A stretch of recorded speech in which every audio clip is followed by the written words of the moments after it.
Assalamualaikum warahmatullahi wabarakatuh.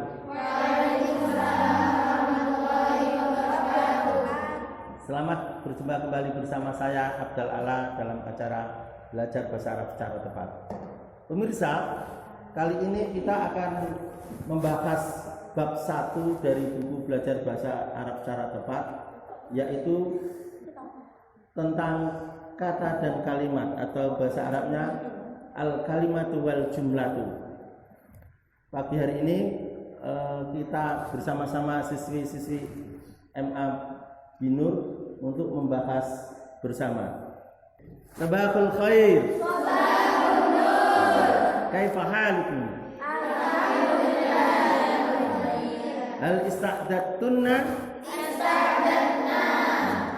Marilah kita mulai pelajaran kali ini, yaitu tentang bab pertama, kata dan kalimat. Sebelum mengetahui lebih jauh tentang kata dan kalimat, karena kita belajar tentang bahasa, maka kita harus tahu tentang arti bahasa itu sendiri. Bahasa adalah lambang berupa ucapan dari mulut atau tulisan maupun gerakan tubuh, tentunya bisa jadi tangan atau kepala, yang disepakati untuk komunikasi. Kalau bukan untuk komunikasi, bukan bahasa. Kalau untuk komunikasi, baru itu namanya bahasa, meskipun itu gerakan tubuh. Dalam bahasa Arab, bahasa disebut lughah atau lughatun, atau kalau ada alnya al-lughah. Kalau bahasa Arab, lughatun arabiyyatun atau al-lughatul al-arabiyyah. Dari bahasa tulisan kita mengenal yaitu tentang huruf. Huruf adalah lambang terkecil dari bahasa tulisan. Bahasa tulisan. Kalau bahasa lisan bukan huruf.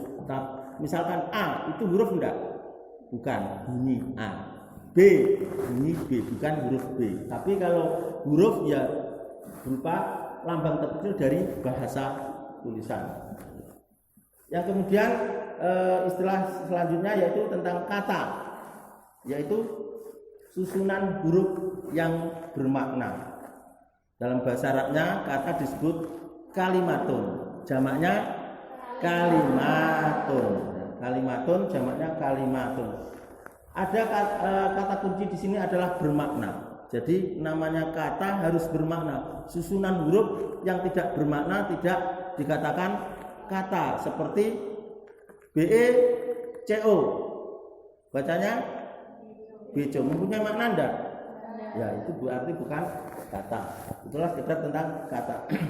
Yang kemudian ini yang penting juga, yaitu kalimat dalam bahasa Indonesia dulu. Karena bagaimana saya kenalkan di pengantarnya bahwa kita pendekatannya menggunakan bahasa Indonesia untuk belajar bahasa Arab, maka kalimat ini kita definisikan dulu dari bahasa Indonesia, yaitu susunan kata yang bermakna.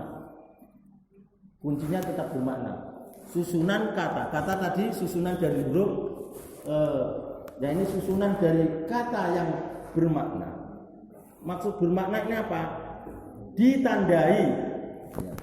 Susunan kata hingga bermakna itu bila ditandai minimal terdiri dari kata sebagai subjek dan kata sebagai predikat. Jadi suatu kalimat itu minimal terdiri dari subjek dan predikat dengan susunan yang benar.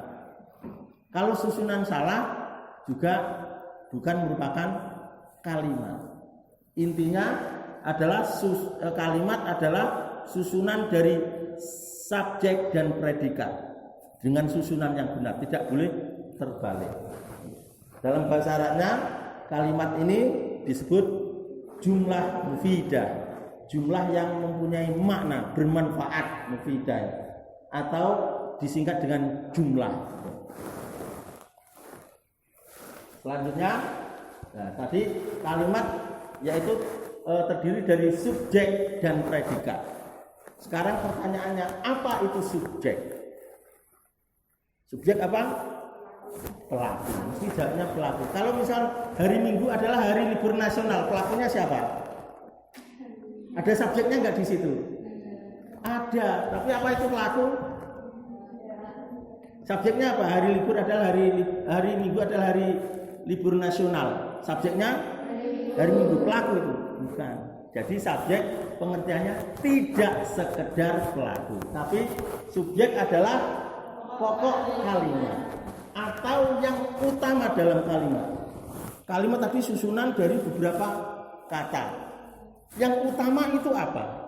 Dari nah, yang utama ini bisa berupa sebuah atau kelompok kata. Jadi tidak hanya satu kata, bisa jadi tidak satu kata. Seperti tadi hari libur dua kata, hari Minggu adalah subjeknya dua kata, hari Minggu. Jadi bisa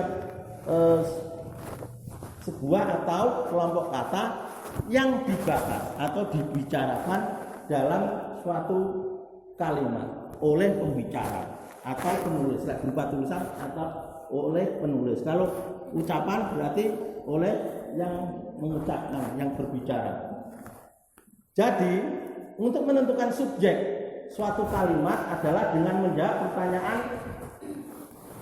pertanyaan apa atau siapa yang dibahas atau dibicarakan dalam kalimat tersebut. Ya, coba buka buat kalimat. Siapa yang buat kalimat? Coba Iva, apa? Ya, ini ada susunan kalimat kata yang panjang. Muhammad menulis surat untuk orang tuanya. Apa yang utama dari yang dibicarakan oleh Iva? Ya, jadi subjeknya adalah Muhammad. Kemudian yang lain? Ya, Tika apa Tik?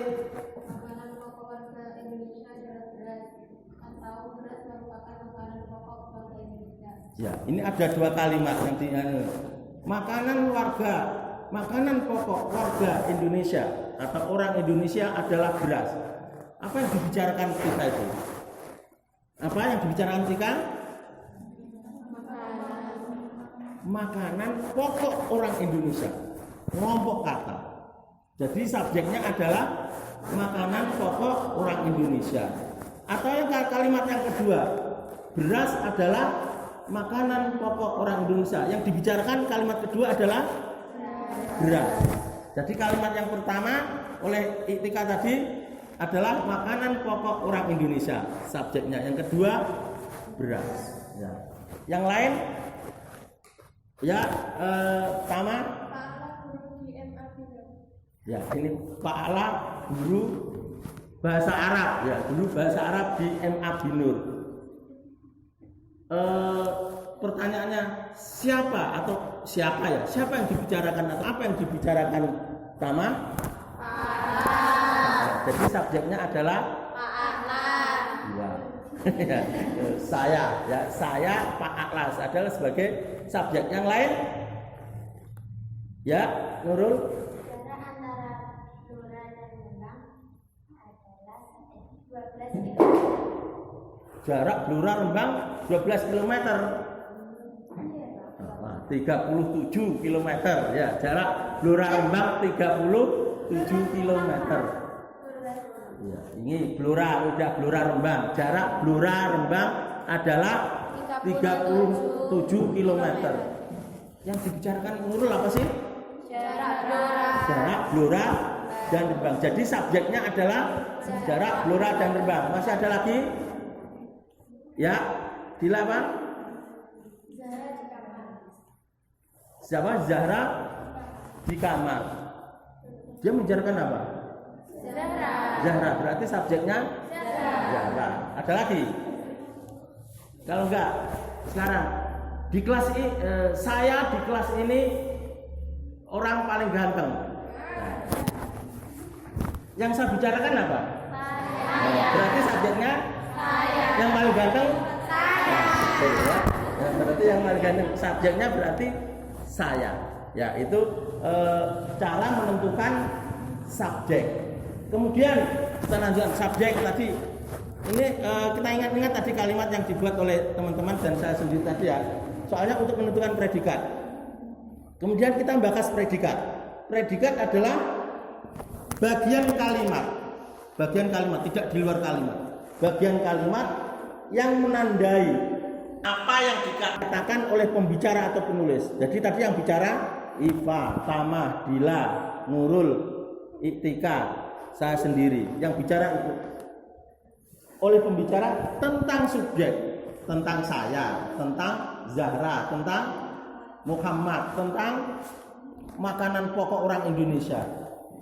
Itu adalah tentang subjek itu. Jadi untuk menentukan predikat suatu kalimat harus mengetahui subjek kalimat terlebih dahulu. Subjeknya harus diketahui pokok. Setelah itu untuk menentukan predikat suatu kalimat adalah dengan menjawab dari kemungkinan pertanyaan berikut. Kalau menanyakan untuk mencari predikat itu harus menjawab dari beberapa kemungkinan. Ya. Sekarang satu kemungkinan subjek itu ngapain? Ini cocok untuk kalimat yang dibuat oleh Iva. Iva tadi apa kalimatnya? Iya, kalau saya nyari predikatnya Muhammad itu ngapain atau sedang apa atau telah apa? Jawabnya sedang menulis. Jadi predikatnya adalah menulis. Kemudian Tama, kalimatnya apa, Ma? Ya, Pak Alat guru MA, guru bahasa Arab di MA Binur. Apa pertanyaan untuk menjawab menjawab predikat yang paling tepat?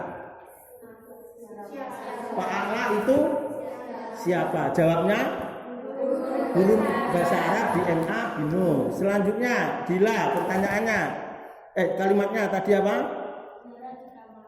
Zahra di kamar. Pertanyaan apa yang pantas yang untuk bisa menjawab predikatnya? Zahra di mana? Jawabnya di kamar. Berarti predikatnya di kamar. Kalau Nurul Blora, jarak Blora dan Rembang. Pertanyaannya ada berapa ini? Enggak ada. Oh ya, subjek itu jarak Blora dan Rembang itu berapa? Jawabnya 37 km. Jadi predikatnya kalimat jarak Blora Rembang adalah 37 km. Predikatnya 37 km. Yang terakhir tadi kalimatnya Iktika, makanan pokok orang Indonesia itu apa? Jawabnya beras. Jadi predikatnya di situ beras. Atau yang kalimat kedua, beras itu makanan, beras itu bagaimana? Kenapa? Atau apa? Jawabnya makanan pokok orang Indonesia. Jadi predikatnya kalimat kedua makanan pokok orang Indonesia. Yang terakhir saya itu siapa? Paling ganteng di kelas hari ini. Betul kan? Ya, itu predikatnya. Kita lanjutkan. Ya, ini agak penting. Ya, ini tadi yang menjawab subjek itu pelaku. Sebenarnya benar enggak? Di antaranya subjek itu adalah pelaku. Pada kalimat dengan predikat kata kerja aktif. Apa itu kata kerja aktif? Kata kerja menggunakan awalan me atau ber atau tidak berawalan. Contoh tidak berawalan makan, berawalan me menulis, berawalan berjalan. Ya, itu kalimat dengan kata kerja aktif. Maka subjeknya adalah pelaku kalau kata kerja. Sedangkan objek adalah yang dikenai suatu pekerjaan. Contohnya kucing menggigit Muhammad, subjeknya pelakunya kucing. Yang dikenai Muhammad, jadi sebagai objek.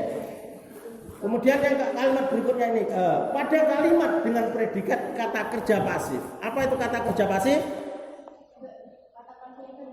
Kata kerja berawalan di. Maka yang dikenai pekerjaan, Muhammad digigit kucing. Yang dikenai pekerjaan disebut subjek penderita. Jadi Muhammad digigit kucing, subjeknya Muhammad, tapi disebut subjek penderita. Nah, ini catatan yang penting ini. Catatan, ada perbedaan antara bahasa Indonesia dengan bahasa Arab. Catatan, untuk yang terkait dengan bahasa Arab, bila predikat berupa kata kerja, baik aktif maupun pasif, maka subjek adalah pelaku. Tadi Muhammad digigit kucing, pelakunya siapa? Kucing. Pelakunya siapa? Muhammad digigit kucing, pelakunya siapa? Kucing. Dalam tadi subjeknya bahasa Indonesianya adalah Muhammad sebagai subjek penderita. Tapi untuk pelajaran bahasa Arab terkait ini, subjek tetap pelaku adalah kucing. Ya, ini soalnya nanti terkait dengan bahasa, kita sepakatan aja nih. Jadi kesepakatan, bila predikatnya berupa kata kerja baik pasif maupun aktif, maka subjek adalah pelaku. Ya, diingat ini. Ini perbedaan dengan dalam bahasa Indonesia. Kemudian selanjutnya susunan subjek, predikat dan objek. Dalam bahasa Indonesia susunan yang benar adalah subjek predikat. Kalau nggak ada objeknya, subjek dan predikat. Tidak boleh predikat subjek. Hanya kalimat-kalimat tertentu yang memang sebaiknya dibalik predikat subjek. Terutama untuk kata kalimat terkejut, kaget aku, ya. Bukan saya kaget, cantiknya kamu misalkan, untuk memuji juga itu boleh. Tapi untuk secara keseluruhan, untuk secara umum, bahasa Indonesia adalah susunannya subjek dulu baru predikat. Ya. Nah, sekarang bagaimana susunan subjek predikat dalam bahasa Arab? Apakah seperti bahasa Indonesia subjek dulu baru predikat? Jawabnya tergantung. Tergantung apa? Tergantung jenis kalimat. Ada dua jenis dalam kalimat bahasa Arab, yaitu jumlah fi'liyah, karena jumlah bahasa Arabnya kan kalimat. Jumlah fi'liyah dan jumlah ismiyah. Jumlah fi'liyah adalah susunannya predikat dulu baru subjek, di mana predikatnya disebut fi'il dan subjeknya disebut fa'il. Ya, susunannya seperti ini. Fi'il, fa'il. Karena bahasa Arab, tulisan Arab berarti dari kanan dulu, fi'il, fa'il, atau predikat dulu, subjek dulu. Jadi Muhammad makan, ya dalam bahasa Arab makan dulu baru Muhammad. Sedangkan bila kalimat itu ada objeknya, disebut dalam bahasa Arab objek apa? Maf'ul bih.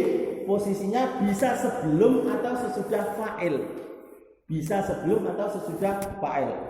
Nah, ini tentang jumlah fi'liyah, inilah dibahas pertama setelah bab 1, 2 dan 3 yang merupakan pengantar bahasa Arab. Jadi bab 4 sampai bab 10 kita nanti akan membahas tentang jumlah fi'liyah. Kemudian jenis yang kedua yaitu jumlah ismiyah. Apa itu jumlah ismiyah? Yaitu kalimat yang susunannya seperti bahasa Indonesia. Subjek dulu baru kemudian predikat. Subjeknya disebut mubtada dan predikatnya disebut khobar. Jumlahnya disebut jumlah mubtada khobar atau jumlah ismiyah. Sedangkan objek atau maf'ul bih posisinya setelah predikat atau khobar. Hal fahimtum? Ya. Kita lanjutkan. Kita lanjutkan ke latihan soalnya. Menentukan subjek atau apa? Subjek, fa'il, predikat atau fi'il, objek atau maf'ul bih. Kita menentukan fa'il, fi'il dan maf'ul bihnya.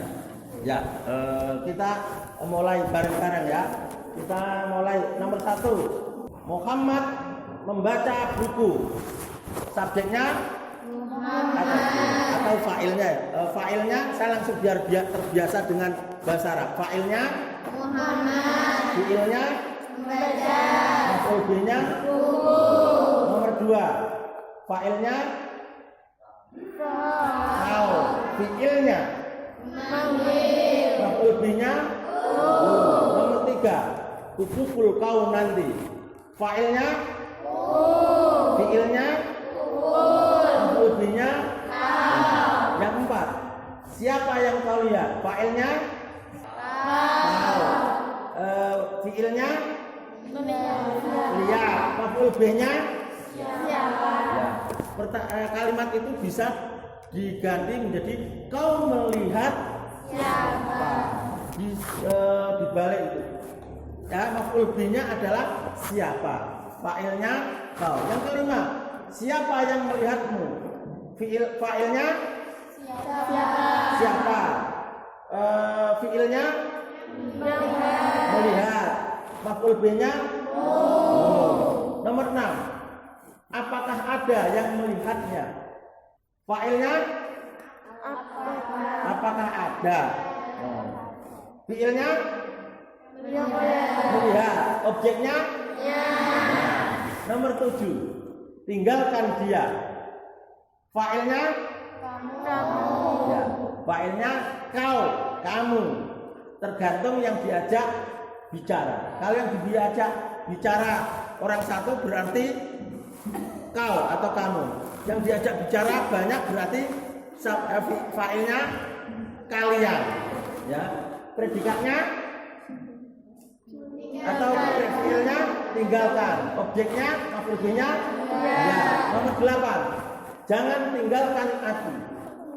Fa'ilnya kau atau kamu atau kalian, tergantung yang diajak bicara. Fi'ilnya tinggalkan. Objeknya aku. 9. Izinkan aku pergi.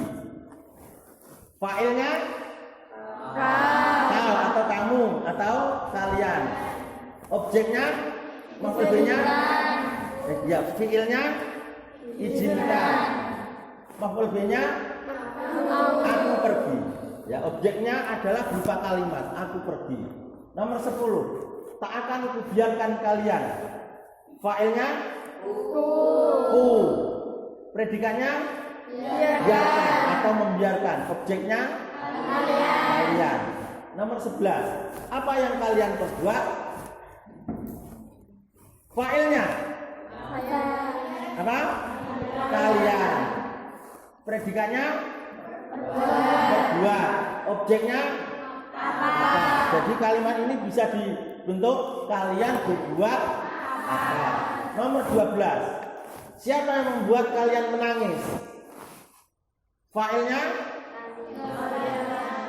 apa? Fa'ilnya siapa? Fi'ilnya membuat menangis. Dalam bahasa Arab nanti membuat menangis. Maf'ul bihnya kalian. Nomor 13. Wajita'lu. Nah, wajita'lu. Ini dari bahasa Betawi. Bahasa bakunya bahasa Indonesia apa? Bahasa Indonesia bakunya aku pukul kau ya. Bahasa Jawanya tak ketak kowe ya. Tak kowe ya. Buat aku pukul kamu. Subjeknya berarti atau fa'ilnya aku, gua di situ. Fi'ilnya kita. Maf'ul bihnya lu atau kamu. Nomor 14. Tak keplak kon. Bahasa Jawa Timur kon atau kue. Subjeknya fa'ilnya tak. Bahasa Indonesia bakunya bahasa Indonesia aku pukul kamu. Jadi fa'ilnya saya atau tak di situ. Predikatnya atau fi'ilnya keplak. Objeknya kue atau kon, kamu. Nomor 15. Mbok apakno dheweke? Mbok apakno ndekne. Ya, basa Jawa mbok apakno ndekne. Lek bahasamu apa, Dil? Mbok apakno? Nggih, wonge dhewe. Sekarang bahasa dibakukan aja dulu bahasa Indonesia. Kalimat baku. Kamu apakan dia? Predikatnya apa? Apakan. Nah, enggak ada apa-apakan. Baku lagi, dibakukan lagi. Kamu berbuat apa padanya. Jadi fa'ilnya atau subjeknya kamu. Predikatnya atau fiilnya berbuat. Objeknya ada objek satu, objek dua. Objek satunya apa?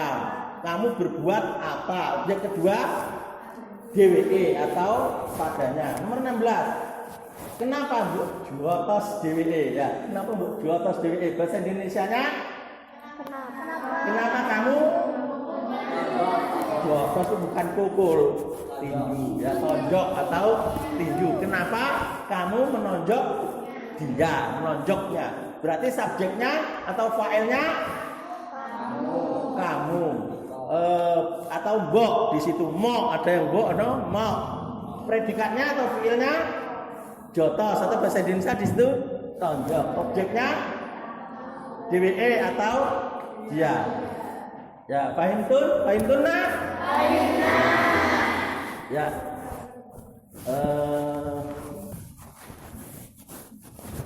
Demikian pemirsa pelajaran bab 1 yaitu tentang kata dan kalimat.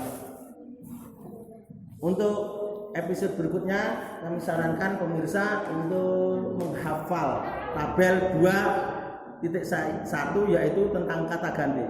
Mohon dihafalkan terlebih dahulu. Kita akan bertemu pada episode berikutnya yaitu tentang kata ganti. Kuncinya harus hafal.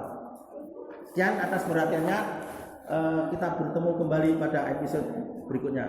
Assalamualaikum warahmatullahi wabarakatuh.